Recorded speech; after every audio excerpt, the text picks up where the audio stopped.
ए बंटी, तू फिर से ये बदी हरकतें कर रहा है? ए, तेरी वीडियो तो नहीं उतारी ना बुड्ढी?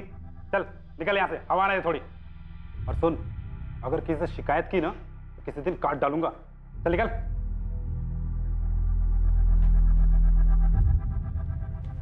माला, तुम्हें लगता है बंटी ने रूम नंबर 203 में भी वीडियो बनाया था? सर, निकला तो वहीं से था वो। Madam, dinner. होटल में, तब उसने देख लिया हो और भाग निकला। और तुम कह रही हो कि होटल वालों के पास उसका सही एड्रेस तक नहीं है? यस सर, नहीं है। यहाँ वहां से पूछ के मैंने उसका एड्रेस निकलवाया, तब तक काफी देर हो गई। दोनों रिसेप्शनिस्ट, मैनेजर, सारा स्टाफ, सबकी जम के क्लास लेके होटल चला रहे हैं, मजाक कर रहे हैं क्या? फिर मिले हुए हैं सबके सब? रेड आर्क होटल के पूरे स्टाफ से कड़ी पूछताछ की गई, पर किसी भी स्टाफ के पास वेटर बंटी की कोई जानकारी नहीं मिल पाई। रेड आर्क होटल में वेश्यावृत्ति करने वाली सारी लड़कियों से भी पूछताछ हुई। ना कोई विक्टिम के बारे में कुछ जानता था और ना कातिल के बारे में। शहर के उन तमाम हिस्ट्री शीटर्स को भी खंगाला गया जिन्होंने अतीत में अज्ञात औरतों पर, खासकर सेक्स वर्कर्स पर हमले किए थे। साथ ही पुलिस के खबरी अपने पिटारों से हर मुमकिन पैतरा अपना रहे थे बेनाम विक्टिम, बेनाम हत्यारा और भागे हुए वेटर बंटी पर कोई भी लीड पाने के लिए। पर इस केस पर किसी भी तरह की कोई लीड नहीं मिल पा रही थी और कत्ल को पूरा 1 महीना बीत चुका था। और दूसरी ओर मुंबई से 300 किलोमीटर दूर सूरत में इस केस की अहम कड़ियां बिखरी पड़ी।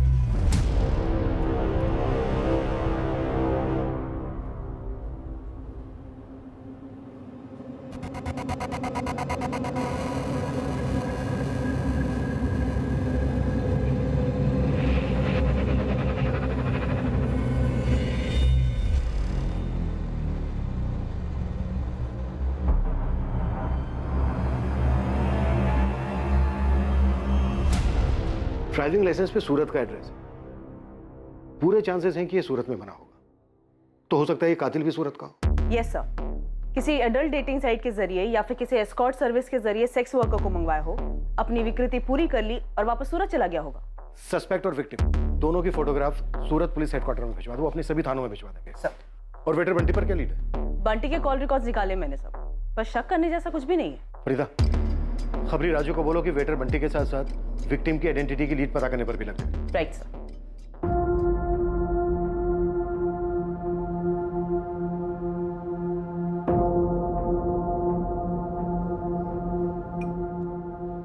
पूरा 1 महीना हो गया मनसुख, पुलिस तेरी दीदी का पता नहीं लगा पाई है। पुलिस कह रही है कि प्रफुल्ल जीजा जी से पूछताछ की।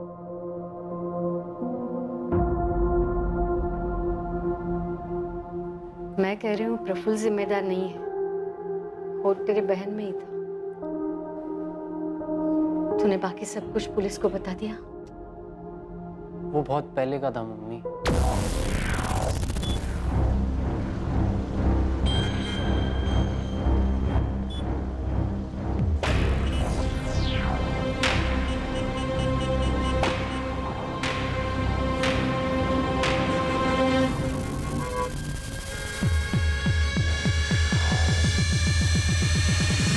राहुल इंद्र मल्होत्रा की लाइसेंस कॉपी की डिटेल के बारे में जानना था मुझे।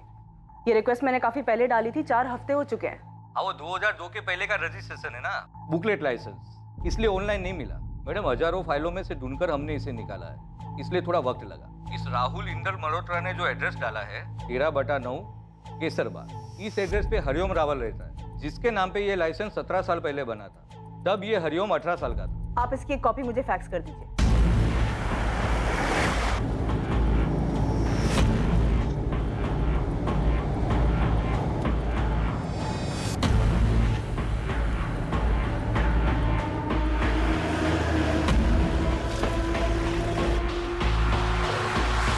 नमस्ते मैडम, मैं मन्नू। वो राजू खबरी ने आपकी हेल्प करने के लिए भेजा है। राजू ने पूरा केस समझा दिया ना? हाँ madam, A to Z। Madam, ये दाढ़ी वाले की फोटो मैंने मेरे लड़के लोग में बांट दी है। चल आजा, बैठ जा, आजा। उस दाढ़ी वाले का नकली एड्रेस मिल गया है, केसरबाग। पास में ही है सर। भाई साहब, आगे से एक लेफ्ट आएगा, वहां से सीधा सीधा।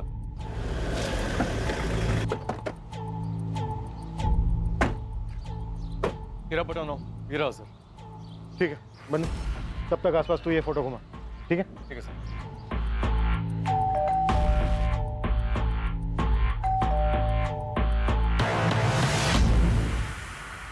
जी हरिओम रावल। हाँ, ये आप हैं? ये तो मेरी बचपन की फोटो है, लेकिन हुआ क्या है? आप लोग हैं कौन?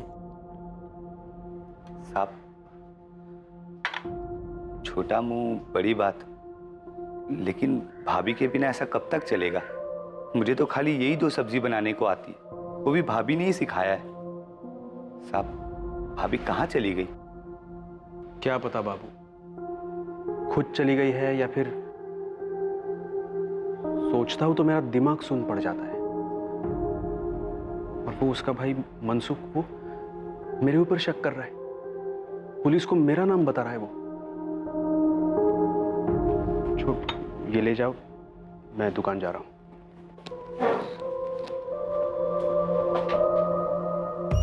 राहुल इंदर मल्होत्रा? नहीं सर, ऐसे किसी आदमी को मैं नहीं जानता। और ये?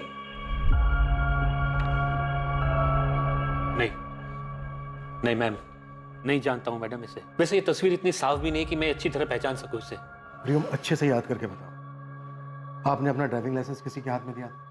किसी बैंक में, किसी हॉस्पिटल में, या फिर किसी फॉर्म के साथ? नहीं सर। सर वैसे ये इंदर मल्होत्रा है कौन जिसने मेरे लाइसेंस से फर्जी लाइसेंस बनवाया? ये वही है जिसने मुंबई में एक बहुत ही क्रूरता से हत्या की। क्या?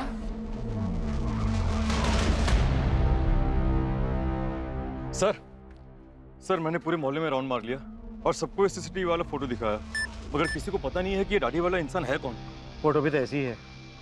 सर, सूरत पुलिस के न्यू मार्केट थाने से मैसेज आया है, एक औरत की मिसिंग कंप्लेंट दर्ज हुई थी। इसकी फोटो हमारी विक्टिम से मैच होती है सर। कौन है ये? कोई जिग्ना पटेल है, इसका एड्रेस भी सेंड किया। यस, यही है। कातिल की खोज में सूरत आई पुलिस को आखिरकार विक्टिम का पता मिल गया था। क्या अब कातिल का पता चलने वाला था? या कातिल वाकई में कोई साइकोपैथ था, या फिर इस केस की हकीकत कुछ और ही थी? ये जिग्ना है हमारी? दीदी, ये मुंबई में क्या कर रही हैं? पिछले 1 महीने से गायब है। मैंने यहाँ पे कंप्लेंट लिखवाई थी और वो लोग बोल रहे हैं कि तलाश जारी है। आपको मिली क्या दीदी? बताइए।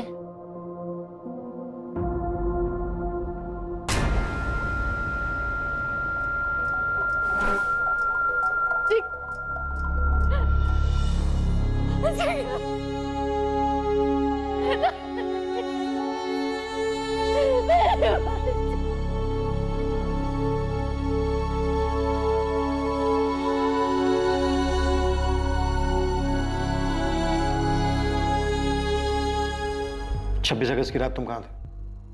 यही था सर, सूरत पे अपने घर में। मनसुख का कहना है कि 2 महीने पहले, यानी कत्ल के 1 महीना पहले, जिग्ना तुम्हारे साथ लड़के अपने मैके चली गई थी। झगड़ा किस बात पे हुआ था? शादी के बाद पहले 2-3 महीने सब ठीक चल रहा था, लेकिन अचानक से जिग्ना बदल सी गई थी। क्या बात है? तुम ही बताओ जिग्ना, क्या बात है? इस वक्त क्या चल रहा है तुम्हारे दिमाग में? बिना सोच के बताओ तुरंत। मैं ये सोच रही थी, तुम मुझे ऐसे घूर क्यों रहे हो? घूर नहीं रहा था, प्यार से देख रहा था। यही सोच रहा था कि कितने दिन हुए हमने कुछ किया ही नहीं है। मेरे छूने से तुम्हें घिन आती है? ड्रामा मत करो, मेरे सर में दर्द है। सर में दर्द? पिछले 3 महीने से सर में दर्द है तुम्हारे। नहीं है मूड मेरा। लेकिन क्यों? अभी अभी शादी हुई है ना हमारी। शादी हो गई है तो क्या लाइसेंस मिल गया है? खरीद लिया है मुझे कि जब चाहो मजे कर लो? सेक्स वर्कर समझते हो?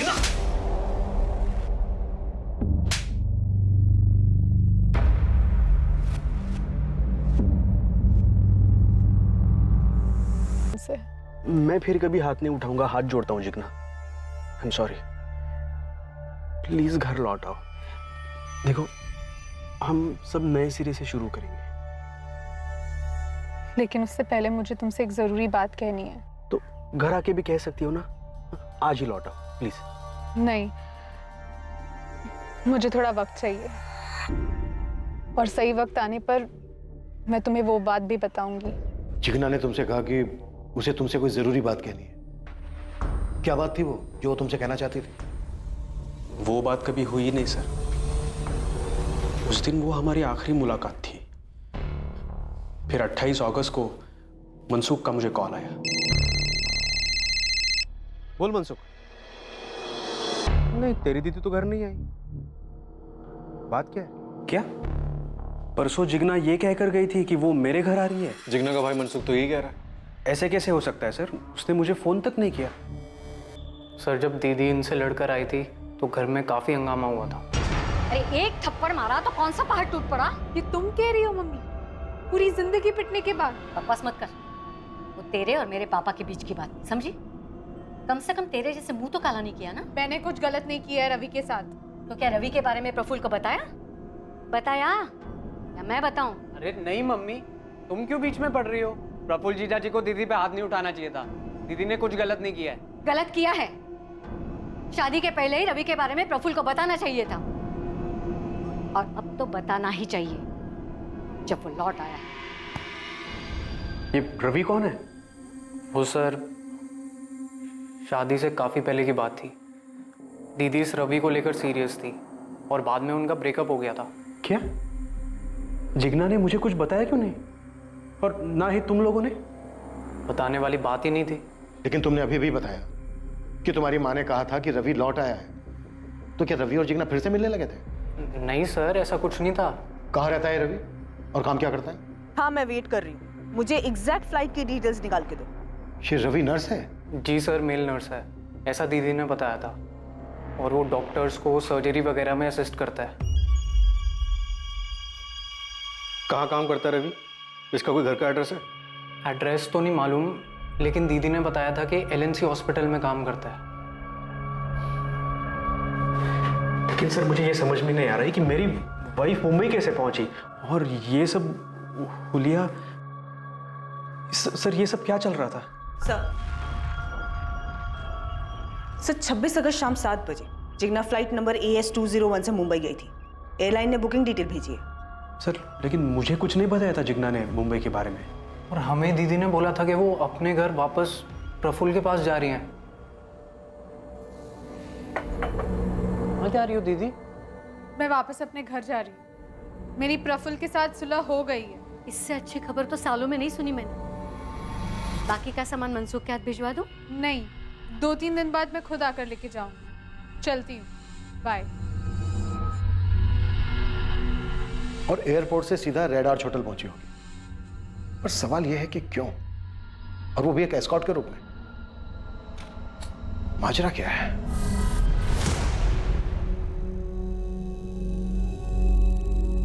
केस के पत्ते अब खुलने लगे थे और छिपे कई राज बाहर आने लगे थे, लेकिन अब भी ऐसे कई सवाल थे जिनके जवाब मिलने बाकी थे। जिगना और उसके एक्स बॉयफ्रेंड रवि देसाई के बीच में आखिर क्या चल रहा था? जिगना बिना किसी को बताए मुंबई क्यों गई थी? और क्या जिगना की हत्या के पीछे रवि का हाथ था, या फिर इस हत्या के पीछे कोई और ही कहानी थी जो अब तक राज बनी हुई थी? क्या बकवास कर रहे हैं? मैं जिगना को क्यों मारूंगा?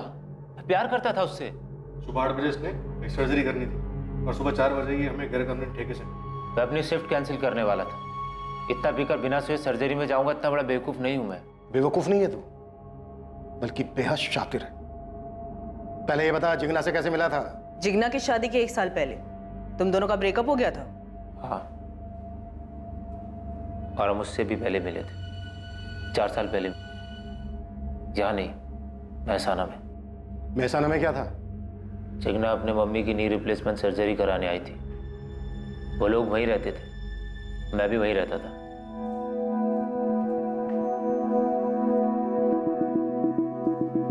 फर्स्ट क्लास गई सर्जरी। अब आपकी मॉम फुटबॉल खेल सकती हैं। बस वो ठीक से चल फिर सके, वही बहुत है। एक बात कहूँ, बुरा तो नहीं मानेंगे? कहिए। ये अर्थराइटिस विरासत में मिलता है। आप अभी से केयर लो, कैल्शियम लो, वॉक पे जाओ, ख्याल रखो अपना। मैं भी अपनी मॉम को रोज सुबह लेके जाता हूँ वॉक पे। That's so sweet. Ravi, Jigna 3 साल हमारा रिश्ता रहा, सीरियस था। तो फिर टूटा क्यों? जिगना के बाबूजी की डेथ हो गई थी। उसकी माँ उसकी तुरंत शादी करना चाहती थी, पर उस वक्त मैं शादी के लिए तैयार नहीं था। तो महसाना से सिर्फ तुम मुझे ये कहना आए हो कि मुझसे शादी नहीं कर सकते? फोन पे कह देते ना। मेरी यूएसए में जॉब लग सकती है। मेल नर्सेज की बहुत शॉर्टेज है वहाँ पे। मेरी लाइफ का एम्बिशन रहा है यूएसए जाना। और अगर मेल नर्स शादीशुदा हो तो उसे यूएसए में एंट्री नहीं मिलती, ऐसा कोई रूल है? अगर अमेरिकन लड़के से शादी हो तो वीज़ा तुरंत लगता है। मेरे दूर के रिश्तेदार वहाँ पे सिटीजन है, उनकी बेटी है। ओह, मेरी पूरी फैमिली की तकदीर बदल जाएगी जिग्ना। मेरी तकदीर तो अभी अभी बदल गई रवि। सॉरी। मैं 1 साल से जिग्ना के टच में नहीं था। मुझे तो ये भी नहीं पता था कि उसकी शादी वादी हो गई। 1 साल के बाद मेरी यहाँ LNC हॉस्पिटल सूरत में पोस्टिंग हुई। उसको मैंने यहीं पे देखा, अपनी माँ को दिखाने आई थी। यूएसए का क्या हुआ? कुछ बोलोगे भी? जैसे तैसे करके यूएस पहुँच तो गया, लेकिन मेरी क्वालिफिकेशन के हिसाब से मेरी जॉब नहीं लग रही थी और पिंकी के साथ भी कुछ जम नहीं रहा था, इसलिए यहाँ वापस आना पड़ा। Oh sorry. वैसे मैं हैप्पीली मैरिड हूँ। लेकिन ये बात मुझसे हजम ही नहीं हुई। और तुम दोनों का फिर से अफेयर शुरू हो गया? नहीं, मैं पीने लगा। तुमने दिन में पी रखी है रवि, क्या कर रहे हो? जो जॉब यहाँ सूरत LNC में लगी है ना, वो भी छूट जाएगी। सबसे तुम छूट गई हो ना, सब छूट गया। मुझे सुसाइड के अलावा और कोई रास्ता नहीं सूझता। थप्पड़ खाओगे? फालतू बात मत करो, संभालो अपने आप को, अपनी फैमिली के बारे में सोचो। पीना छोड़ो और किसी अच्छी लड़की से शादी कर लो, समझे? इतना ही हुआ था हमारे बीच।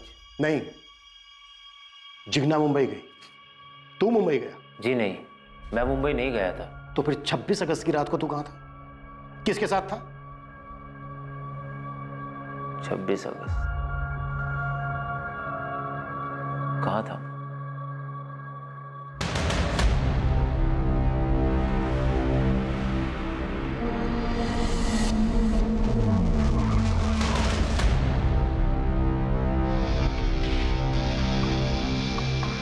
हाँ मैम, ये दोनों तो मुझे अच्छी तरह से याद है।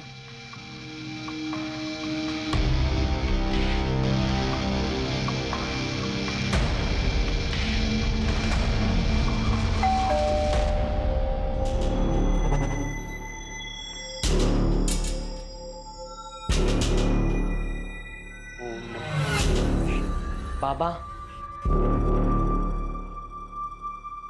बोलो बेटा। मुझे आपको कुछ बताना है। याद आया कुछ? कहाँ था 26 अगस्त की रात को? सर बस मुझे इतना याद है, मैंने बहुत ज्यादा पी ली थी। इसके अलावा मुझे कुछ याद नहीं है। गलत। उस रात तूने जिग्ना को मुंबई भेजा बाय फ्लाइट, तो खुद भी गया बाय रोड। फिर मुंबई के मलाड एरिया के रेड आर्च होटल में गए तुम दोनों। उस होटल के रूम नंबर 203 में तूने जिग्ना का मर्डर किया, फिर उसकी लाश के साथ रेप किया।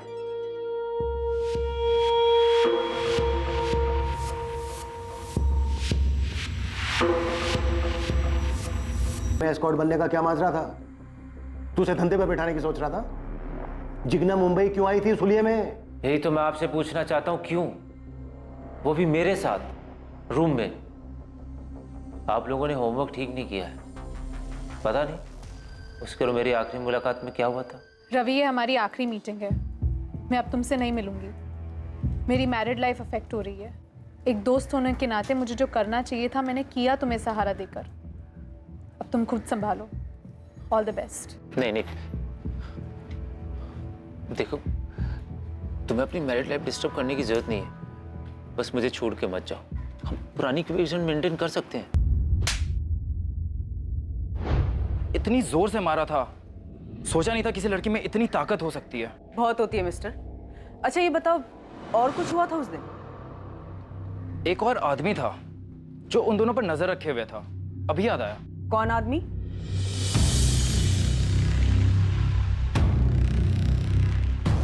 यही था। हेलो हेलो मैडम, मुझे आपको कुछ बताना है। दरअसल मेरा लाइसेंस मिसयूज हुआ है। मेरे अपने बेटे ने मेरी लाइसेंस की कॉपी बनाई थी, फर्जी जाली लाइसेंस बनाने के लिए। कहाँ से बनवाई थी? उसकी स्कूल के पास कोई दुकान है, प्रफुल्ल स्टेशनरी। सब मारो नहीं साहब, मैं सब सच सच बताता हूँ साहब। सब बता, क्या हुआ तो रात को? ये क्या कह रहे हो सर से? वो साहब, इस बंटी ने कत्ल की रात 203 का वीडियो बनाया था, मेरे हाथ में इस वक्त। मैडम और कुछ लगेगा? किचन क्लोज होने वाला है। नहीं, तुम जाओ। ठीक है, वो वीडियो तुरंत भेजो मुझे, क्विक।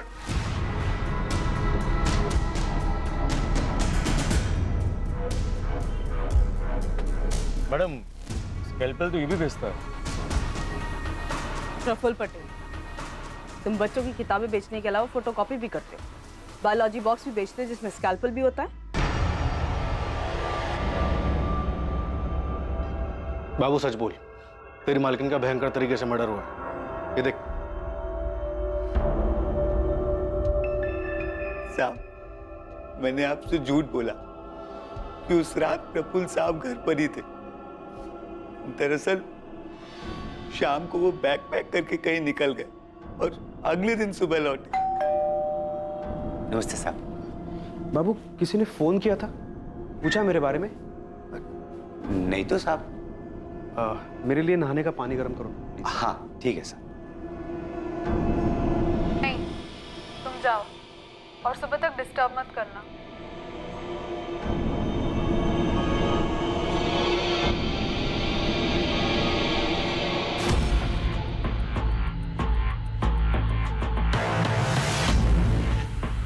घूमो प्रफुल्ल।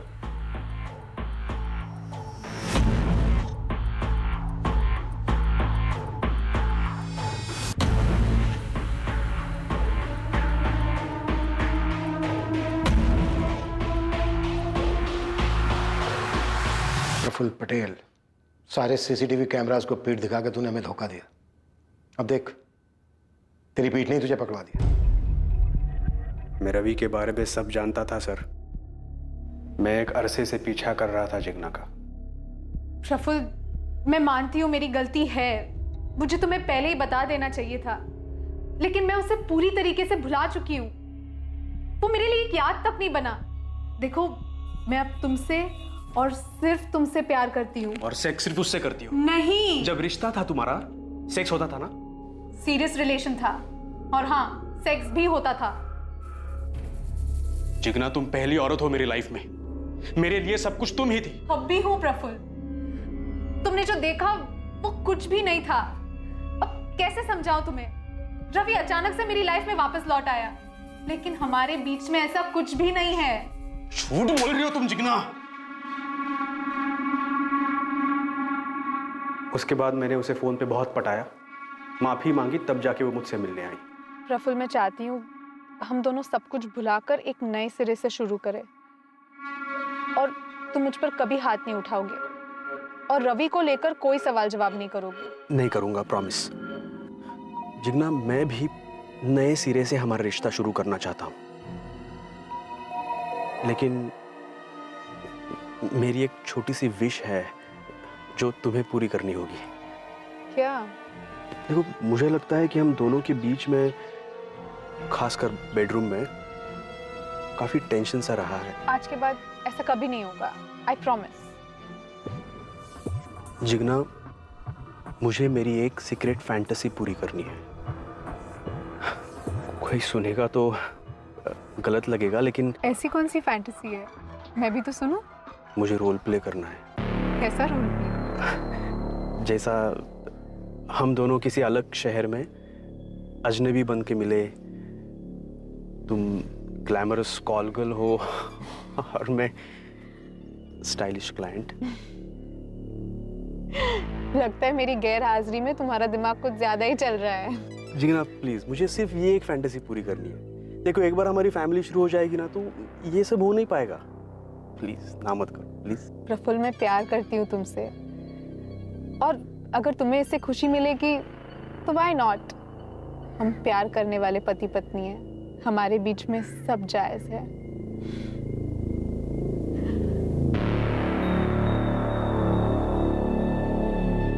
हमने तय किया था कि हम किसी को नहीं बताएंगे कि हम मुंबई जा रहे हैं। प्लान के हिसाब से जिग्ना फ्लाइट से मुंबई पहुंच गई। मैंने उसे होटल का नाम बता रखा था, और मैंने हरिओम रावल की ड्राइविंग लाइसेंस की फर्जी कॉपी बना रखी थी। जिग्ना फ्लाइट से पहले पहुंच गई, और मैं बाय रोड राहुल मल्होत्रा बनकर पहुंचा। राहुल मल्होत्रा ने होटल रेड आर्च में अपनी आईडी दिखाकर रूम नंबर 203 बुक किया और होटल के बार में राहुल टॉप की कॉल गर्ल मोनिका से मिला। डील हुई पूरी रात की। रूम में भी बड़ी चालाकी से राहुल ने अपना चेहरा छुपाया।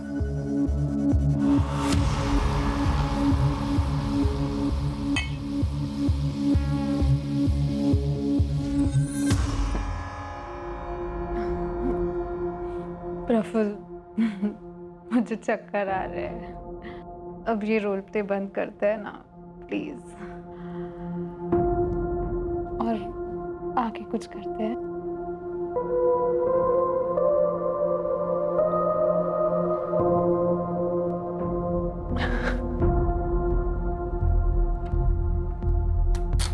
टीवी से बचते हुए राहुल मुंबई से सूरत लौट आया बाय रोड, और फिर से राहुल प्रफुल्ल पटेल बन गया।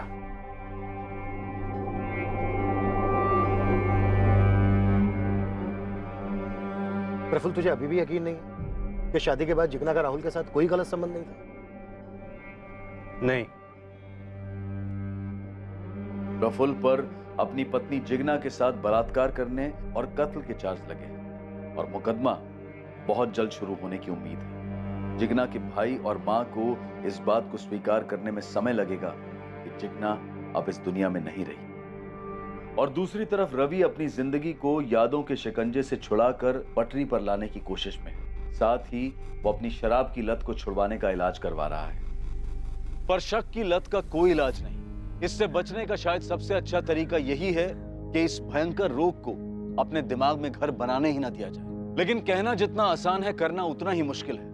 कोई भी इंसान इस शक करने की बीमारी का शिकार हो सकता है और अपने अपने तरीके से उससे निपटता भी है, पर निपटने का कोई एक फॉर्मूला नहीं है। लेकिन इतना जरूर है कि जब शक का मारा कोई इंसान एक क्रिमिनल कदम उठाने की सोचता है तो एक बार उसे उस आवेश भरी अवस्था से बाहर निकलकर ठंडे दिमाग से सोचना चाहिए।